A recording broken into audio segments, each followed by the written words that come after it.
Por si las moscas, vamos a hablar de la reedición de este fantástico libro llamado El Traslado, Narrativas contra la Idiotez y la Barbarie. Me acompaña su autor, Enrique Díaz Álvarez. Enrique, muchísimas gracias por estar aquí en el estudio. No, gracias a ti, Guillermo, por la invitación. Siempre es un placer como platicar contigo. Enrique, me da muchísimo gusto que este ensayo se haya convertido en una edición de bolsillo, lo cual significa que uno se agotó y dos, que finalmente estará a disposición de los lectores durante mucho tiempo. Sí, Qué bueno, ¿no? es un libro que sí, literalmente como que reaparece por sorpresa. Ajá, Es sí. una buena sorpresa porque no es, sí, la verdad es que no es casual, no es común, ¿no? Y menos en ensayo. Lo común quizás es que se terminen almacenando los libros ahí en una bodega y el hecho que salga en bolsillo y con una portada como la de Francis Alice, que se dio su imagen muy generosamente con un dibujo, pues me hace mucha ilusión, ¿no? Quiere decir que de alguna forma las ideas, ahí las premisas, pues se mantienen. Sí, bueno, hay que decir inmediatamente que se trata de un ensayo sobre la migración y sobre la capacidad, dices, de imaginar, la capacidad de la imaginación y de imaginarnos como otro, que es como el buen antídoto en contra de muchos de los discursos xenófobos, nacionalistas y terribles en los cuales vivimos inmersos, ¿no? Sí, digamos, el libro originalmente salió en 2015, ¿no? En México y España, y han pasado ya estos 7 años, y sí, el origen del libro un poco fue cuando lo escribí, que estaba fuera de México, fuera del lugar, y que es un libro que tiene que ver con esta idea del tránsito, El del traslado traslado. también, sí. O sea, late desde su origen, ¿no? O sea, yo estaba fuera y era eso, ¿no? Me preocupaba, me inquietaba en ese momento, pues lo que llamo esa barbarie y idiotez, ¿no? La intolerancia, la crueldad, la indiferencia hacia el estado de precariedad, de vulnerabilidad extrema de tantas mujeres, hombres y niños que cruzan una frontera simplemente por buscar una vida menos mala, ¿no? Y justamente como yo veía en ese momento ya, y ha ido para más, ese clima medio neofascista, ¿no? Esos discursos de los fanáticos de lo propio, le digo yo, que arrinconaban y criminalizaban a mucha gente que solo se movía para cambiar el destino de su vida. Y el libro justamente es eso, ¿no? O sea, plantear un poco a la imaginación como un acto de resistencia. O sea, ante el traslado físico de las personas, también corresponder con un traslado mental, ¿no? Claro. La necesidad de imaginar y ponerte en lugar de estas personas para cambiar tu juicio, ¿no? Pero fíjate, 2015, que fue cuando salió publicado, ahora, 2023, pues también las cosas se han puesto a peor. Sí. Es decir, Trump aparece, Estados Unidos se convierte o sea, el discurso antimexicano y antimigratorio se escenifica en Estados Unidos, y Europa también está metido en un conflicto tremendo con respecto de la migración. Totalmente. Digamos, es una sorpresa medio agridulce. O sea, por un lado, es muy bonito que el libro esté vivo y que la editorial que lo publicó haya decidido reeditarlo, que decir que está actual y todo eso, pero a la vez un libro que trata sobre esto, o sea, Claro. sobre que le preocupaba la deshumanización, cuando yo a los 7 años regreso a verlo, porque hay un prólogo nuevo, donde planteo un poco a distancia lo que ha pasado, pues me doy cuenta que el recuento de los daños es horrible, ¿no? O sea, hemos ido para peor, digamos, en muchos sentidos, y eso es lo que preocupa. O sea, en un sentido, pues, es agridulce porque lo mejor sería que este libro no fuera actual, o sea, que estuviera obsoleto, ¿no? Que en vez de militarizar las fronteras, perseguir a los migrantes, criminalizarlos, en vez de criminalizar la desigualdad o la pobreza, que viviéramos una época de más hospitalidad, de justicia, de reparación, donde nos preocupara la vulnerabilidad y la precariedad de los otros hiciera esto obsoleto, pero no, o sea, hemos ido a peor. O sea, me acuerdo que cuando presenté el libro, como a los 2 meses después salió la figura de Trump. Claro. ¿No? Se entregué el libro y a los 2 meses salió Trump, que en ese momento era como un chiste de los Simpsons, ¿no? Totalmente. O sea, cuando se presenta precandidato a la República, nadie pensaba que iba a llegar a esto. Viene el Brexit, la crisis de refugiados Siria, y bueno, en México tampoco hemos estado... ha habido noticias también un poco desgarradoras, ¿no? Sí, bueno, solamente digamos también para abonar con esta idea, los venezolanos están ahora sometidos también a unas presiones migratorias tremendas. En Estados Unidos, Joe Biden acaba de permitir a cierto número de venezolanos, un importante número de venezolanos, trabajar, les dará permiso de trabajar. En Estados Unidos uno puede pedir el asilo, los migrantes, pero que se quedan en un limbo legal durante 7, 8 años, y es todavía peor, ¿no?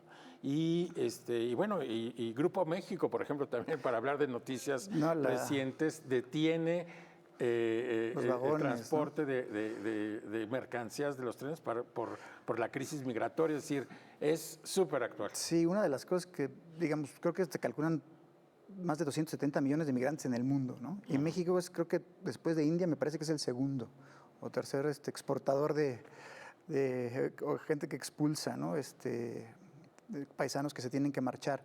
Eso, por un lado, sigue ahí, ¿no? Que somos punto de origen, pero también en esos años cada vez es más acelerado que somos punto también de destino de muchos centroamericanos, venezolanos, haitianos, ¿no? Que pasan por este país y que no hemos estado a la altura ni mucho menos. O sea, cuentas, por ejemplo, lo de los vagones del Grupo México, que se fue hace par de días, ¿no? Que tuvieron que pararlo que eran, que no sé si 4,000, digamos, creo que ya los reactivaron, pero digamos, Sí, los comenzaron a reactivar. ese como aplastamiento que hubo de haitianos en Tapachula, que hace pocos días también entraron para agilizar sus trámites de refugio y de asilo, que algo que tampoco estaba tan...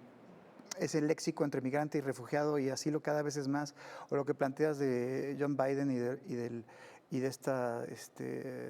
lo que hizo con los venezolanos, o sea, esto va a más, ¿no? Y sí preocupa porque vivimos tiempos en donde como que ni la política ni el derecho se han puesto a la altura del traslado humano, ¿no? De la movilidad social. Estamos en fronteras, en odas de muros, no estamos a la altura. No es un libro de política pública, hay que decirlo, ¿no? O sea, no tratas de dar como recetas y soluciones. Lo que me gusta del modelo de ensayo y de la forma de ensayo es que en realidad es una indagación sobre el tema, es una indagación, digamos, filosófica del tema, y más que encontrar como respuestas concretas y medidas, más bien lo que nos invitas es a un viaje para pensar esto de una manera distinta. Sí, por eso hasta el origen del término de ensayo me gusta, ¿no? Ajá. O sea, el padre del género, que es Montaigne, ya decía que había que aspirar poco, ¿no? Exacto, o sea, que no, vas a llegar no a pocos, te van a leer muchos. pocos, por poco tiempo, por eso que se reedita y ya sorprende, ¿no? Pero a mí me gusta mucho esa humildad, digamos, desde el término, ¿no? La palabra ensayo tiene que ver con prueba, con intento, o sea, aquí no hay respuestas grandilocuentes, muchas son preguntas, muchas son como... Yo me vi como obligado a pensar, no sé qué lleva a muchos escritores a escribir. Yo sí lo tengo claro que cuando yo me inquieta, me preocupa algo, necesito ponerme a escribir, ¿no? O sea, esa distancia, ese rigor, esa lucha por encontrar las palabras precisas me hace llegar a lo que pienso. Y ahí justamente lo que hago en el ensayo es dialogar con muchos autores, ¿no? Muertos, lejanos, y centrarme, sí, no en las políticas públicas, sino justamente en la posibilidad de las contranarrativas, ¿no? Aun cuando sí que me preocupa mucho, o sea, la cuestión política y la falta de Estado de Derecho, o sea, esa lucha como que siento que corre paralelo, se está dando, o sea, digo, yo a mí me gustaría pensar que estuviéramos debatiendo ahora el derecho a tener derechos de los migrantes, ¿no? El derecho a migrar, pero vemos que vamos para atrás, ¿no? O sea, me preocupa mucho la militarización de las fronteras, cómo se ha hecho una industria, un gran negocio, ¿no?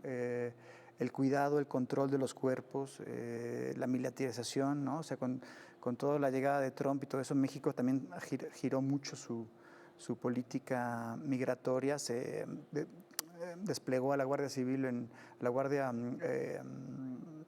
Nacional en la frontera sur, y eso ha implicado pues historias muy, muy trágicas. Y entonces mi idea es, paralelamente a muchos esfuerzos que se dan desde el campo jurídico, el campo de los activistas, yo me centro mucho en cómo ampliamos el relato, cómo luchamos contra las narrativas hegemónicas que los criminalizan o los hipercriminalizan hasta el grado de que hacen o justifican esa clase de despliegues o movimientos para contener, para vigilar, para encerrar esos cuerpos, ¿no? Escribes un prólogo para esta edición en donde, en efecto, dices que bueno, qué bueno que se agotó. No, y haces como una especie de recuento de logros pequeños del libro. ¿Sí? No es que, digamos, haya cambiado la política migratoria de ningún país, pero es cierto que comenzó que se insertó en ciertos sectores culturales y se utiliza ya también como como una referencia en España, Lidia Cacho, en fin, cuéntanos de la lectura. Nunca sabes a quién vas a llegar, ¿no? Exacto. O sea, el libro, digamos, sí, es curioso porque cuando uno piensa que se agotó, o sea, en realidad no estaba disponible físicamente, ¿no? Pero sí estaba como como que se pasaba de mano en mano, ¿no? O sea, de tanto en tanto recibía correos, peticiones que dónde estaba el libro, entonces a veces hasta yo, ¿no? Daba ahí, o me encontraba noticias, ¿no? De repente hace como un par de años me encontré un ciclo de cine en Madrid, creo que era, de migración y género, que creo que conducía Lidia Cacho, que era Traslados, ¿no? Y tomaban la premisa del libro. Hace poco también, por ejemplo, me escribieron, o sea, como 3 meses antes de que saliera ya reeditado el libro, me escribieron Cristina, dos actrices exiliadas en México que estaban haciendo una obra sobre destierro y que les había servido el libro. Y a mí me gusta mucho porque como que creó redes de complicidad. Este libro, entre la gente que le ha llegado, muchos son mujeres y hombres que se dedican a la creación, a la academia, al activismo y que creen en la necesidad de contar historias que importan. Claro. O sea, que creen en la necesidad, ¿no? Y entonces, o con periodistas, ¿no? Y ese es como el centro del libro, es decir, yo creo que parte del combate que hay que hacer contra estos fanáticos de lo propio, contra estas oda de las fronteras, contra esta militarización, contra todo esto, es también en el lenguaje, ¿no? O sea, incluso cómo se dan las noticias de oleadas de migrantes, una invasión, o sea, en términos bélicos, ¿no? Te predispone a la acción, actúas de una forma muy distinta. Y a la gente con la que ha cuajado el libro y que se ha contagiado un poco así, de mano a mano, es gente que ellos mismos dedican a hacer teatro, cine, periodismo narrativo, crónicas, y que entienden el poder que tiene contar esas historias. O sea, el lenguaje no en esas metáforas de invasión, olas, sino contarlo bien, ¿no? Y eso es el traslado. Al final de cuentas, el traslado lo que implica es justamente la capacidad que tenemos. Si leemos una buena crónica periodística, vemos un buen documental, una buena novela, o sea, por algunos momentos vivimos significativamente la vida de otras personas. Y eso muchas veces siento que no lo valoramos ni ética ni políticamente al grado que deberíamos, ¿no? Porque en una época que nos hacen los muros, la oda a los muros, a las vallas, a las boyas, todo lo que nos separa, justamente la imaginación es transgresora. Si algo permite la imaginación es saltar esas fronteras, ¿no? Nos permite identificarnos con quien no deberíamos, supuestamente, Claro. con quien nos impiden, ¿no? O sea, en una época que nos construyen enemigos, la imaginación puede ser subversiva, ¿no? Nos permite justamente vivir por algunos momentos significativamente la vida de una migrante centroamericana que pasa por México, de un sirio, de una cuestión, digamos, vivencial que nos hace ver y nos hace sentir y nos hace actuar. ¿Qué autores son significativos para ti para postular esta necesidad de poder colocarnos en el lugar del otro, de trasladarnos? Pues retomo varios, o sea, es que desde teóricos hasta novelistas. Novelistas, sí. Pero, por ejemplo, hay una filósofa que para mí siempre regreso a ella, soy como así, Santa Hannah Arendt. Ella, digamos, cuando estaba pensando yo en la condición migrante, o sea, ¿qué hace que tantas personas con tantos riesgos, con tanto dramatismo, sigan necesitando y se muevan, ¿no? Y se trasladen y arriesguen todo y, digamos, la vida, el daño? ¿Qué motiva todo eso?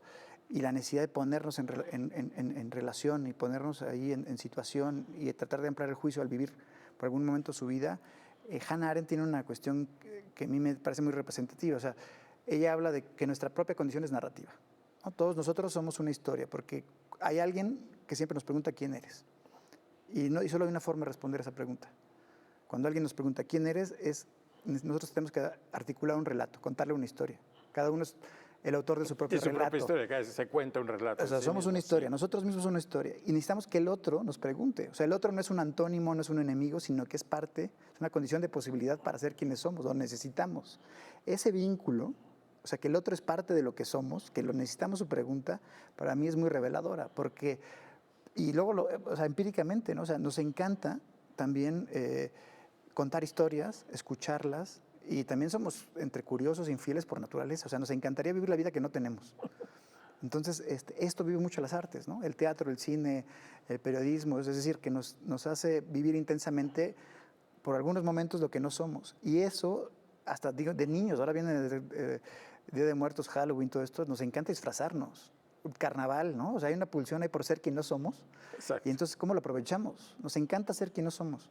Y entonces esa posibilidad de estar abierto y que esas historias te afecten en casos también no solo chuscos, ¿no? sino significativos, Serios, o sea, sí. vivir serios, o sea, De vida o muerte, ¿no? ¿no? Es lo que- sí. En una crisis de violencia y violación de los derechos humanos así, pues es muy importante ponernos en eso, ¿no? O sea, tanto en este libro como en el último que tengo, que es La palabra que aparece, que publicó Anagrama, hablo de eso, ¿no? O sea, la necesidad de encarar esa violencia y violación de los derechos humanos, pero encarar en el sentido de hacer frente a esa violencia, pero también encarar en el sentido de ponerle rostro y lugar a las víctimas. En este caso, por ejemplo, a tantos migrantes que son secuestrados, sujetos de trata, de trabajo esclavo, con esas condiciones tan precarias y abismales que pasan en este país, ¿no? Bueno, ya que mencionaste tu siguiente libro, nada más para que el público se entere de la calidad de ensayista que eres, hay que decir que el libro ganó el premio Anagrama de Ensayo y que tanto este libro como el otro, pues su lectura es sumamente disfrutable. Es decir, a ti también te gusta contar historias y que estas historias estén lindamente contadas. En este libro hablas, retomando lo que decías sobre que somos un relato, ¿no? Sobre este novelista libanés, Maalouf, que es de origen árabe, que se hace como redes de identidad, es decir, Hace un examen de identidad. o sea, él se pregunta quién es y se hace como redes de identidad. Sí, digamos, yo ahí recurro a muchas historias, muchos testimonios, muchos de escritores que son o que vivieron en el exilio o que están fuera de su ciudad, o chicanos, o si no, digamos, gente que incomoda mucho a los racistas, a los xenófobos. Porque, Claro.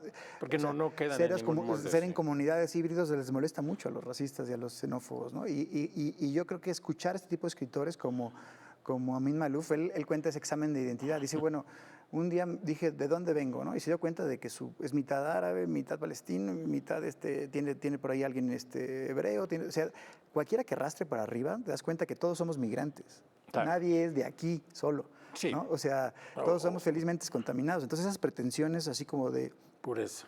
de pureza, de contención, que son las que se movilizan todo el tiempo. O sea, todo el tiempo la política nos moviliza el miedo y el odio, ¿no? Las fronteras. Y entonces, yo desde la perspectiva ahí más política, me extraña que incluso entre los tres principios y valores, digamos, desde la Revolución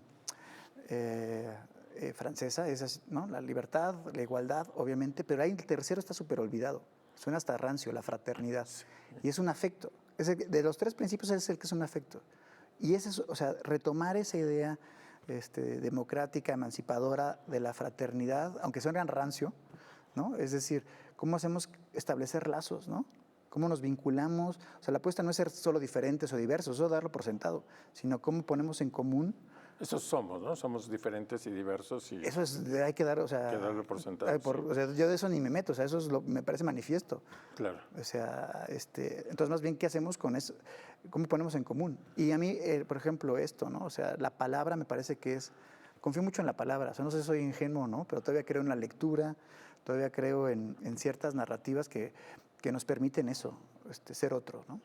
¿Por qué crees que es tan fácil depredar, digamos, en los miedos en los que, digamos, muchas ideologías y políticos abrevan?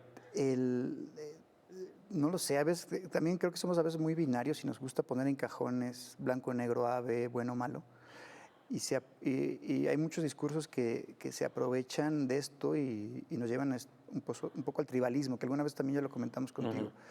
Es decir, cómo construimos, no importa que no sepas quién eres o quiénes somos, con que tengas muy claro quién no eres, ¿no? O sea, y si no lo tienes, construyes ese enemigo, ¿no? Entonces se moviliza ese miedo, ese odio. Siempre hay un rédito, ¿no?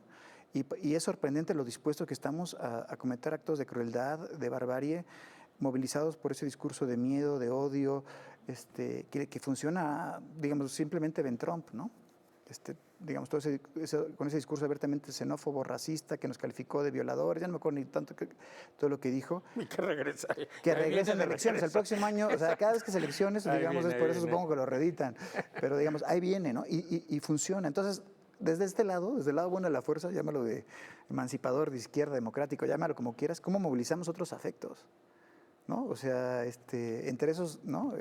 La solidaridad, el duelo, ¿no? O sea, que esas vidas importen, porque parte de esos discursos también son un corte biopolítico muy fuerte. O sea, nos hacen ver que hay vidas que se deben proteger, cuidar, que valen, y otras muchas que no, como si no importaran, como si estuvieran predestinadas al dolor, al sufrimiento, al daño, a la pérdida. Entonces, como si hubiera vida, una escala de duelos. Esto lo habla muy bien Judith Butler, ¿no? O sea, parece que hay vidas que no importan, que están de más, que son desechables. Y cuando nos dejan afectar esas cuestiones, ¿no? Por ejemplo, lo que pasó en el centro de detención aquí en México, para pasarlo acá, ¿cuándo fue? En verano, ¿no? Sí, fue en hace unos Ciudad meses, Juárez. en Ciudad Juárez, sí. ¿no? Ese incendio brutal, que al parecer estaban reclamando deshumanizante, agua, las condiciones que estaban ahí, y vimos por escena esa imagen espeluznante que los guardias, en la expresión más literal de necropolítica que he visto, dejan morir, ¿no? O sea, van y entonces ese grado de insensibilidad, ¿no? Eso es lo que asusta. O sea, ¿cómo combatimos esto? ¿Cómo movemos otro tipo de afectos para que nos condolamos, para que nos conmovamos con estos casos y casos así digamos, brutales no aparezcan? Porque están día sí, día también, ¿no?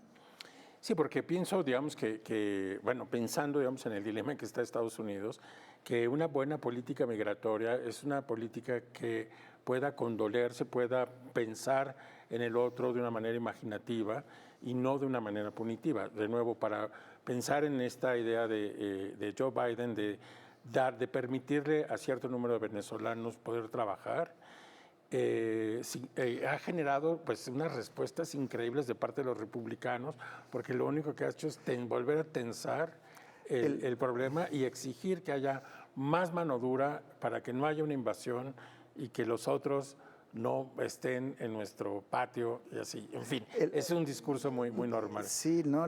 Digamos lo que habría que aspirar, ¿no? O sea, la migración es un hecho, o sea, las fronteras, los muros, todos esos discursos son más eficaces solo a nivel de percepción. No han evitado jamás, y lo saben. Claro. Lo saben perfectamente. Trump lo sabía, ¿no? ¿Cuál muro? ¿Cuál acabó? O sea, lo eficaz es el discurso, es el imaginario, mover el imaginario. La gente va a encontrar cómo cruzar. Quizá lo hará más dramático. Y en México ya lo vemos, ya no solo es el tren, la bestia, si son los tráileres con los migrantes hacinados hasta la muerte, volteados. Bueno, lo que sucedió en Camargo, ¿no? Con los migrantes guatemaltecos y todo lo que se está... Y cada vez son más trágicos. Por eso también un fenómeno tan importante que no estaba cuando escribí el libro, las caravanas migrantes. Claro. Que es decir, es una estrategia totalmente racional. Es decir, ante la desprotección, o sea, si militarizas las fronteras, es cada vez más duro el traslado, los coyotes cada vez cobran más caro, ante todo eso es una elección racional, es decir, nos vamos a proteger juntos. Sí, y ahí vamos. Con el rostro descubierto, y vemos familias, porque también el perfil de migración ha cambiado, se ha ampliado, y vemos estas masas caminando, recuerda lo impactante que fue, ¿no? O sea, ¿cómo respondes a eso? Y pues lo de Biden, pues sí, tendría que ser a partir de cómo hacemos tratados que haya una migración más ordenada, más regularizada, más digna, ¿no? Aunque tampoco crees que confío mucho en los demócratas. No, estoy de acuerdo, sí. Creo que, mira, Clinton fue el que empezó lo del muro, Obama, las detenciones y las deportaciones con Obama eran así, o sea, tampoco me compro. Lo que pasa es que el Trump es, digamos, es una caricatura grotesca, ¿no? Pero no me confío mucho, digamos, en lo benigno de la política con exterior. La presencia de tantos venezolanos en Nueva York y la verdadera necesidad de que estos venezolanos encontraran digamos, un lugar en el mercado de trabajo, porque si no, Nueva York en particular se va a convertir en una ciudad refugio, y era, en fin, muy complicado, pero también entiendo, digamos, que los demócratas también están metidos en Siempre lo serios está, problemas. La política pública al final difieren poco, o sea, al final de cuentas, y nos obligan a mucho. O sea, el giro en la política migratoria mexicana fue muy claro, ¿no? O sea, nos coercionaron en amenaza y ahí se desplegó a 20,000 miembros de la Guardia Nacional allá a la frontera, ¿no? Digamos, siempre estamos un poco a la expensa de lo que deciden allá. Es que incluso hasta las fronteras se mueven. O sea, en esta globalización neoliberal se celebran todos los flujos, ¿no? El de divisas, el de capitales, el de información. Todos se celebran, se facilitan, menos el de personas. Bueno, hasta el droga No, o sea, entonces es como tan hipócrita, ¿no? Claro.